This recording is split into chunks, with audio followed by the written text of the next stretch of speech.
Who loves vegetables? Who loves fresh vegetables? Who loves vegetables that you grow yourself?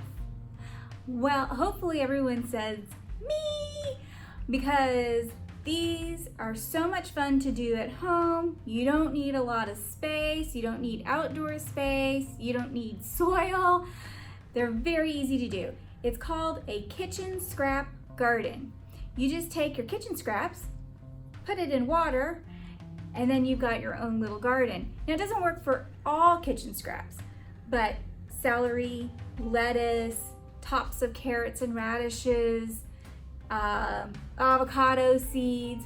You just stick it in water, and then you'll get to see the roots come out. You'll see sprouts coming out, leaves, sometimes some flowering as well.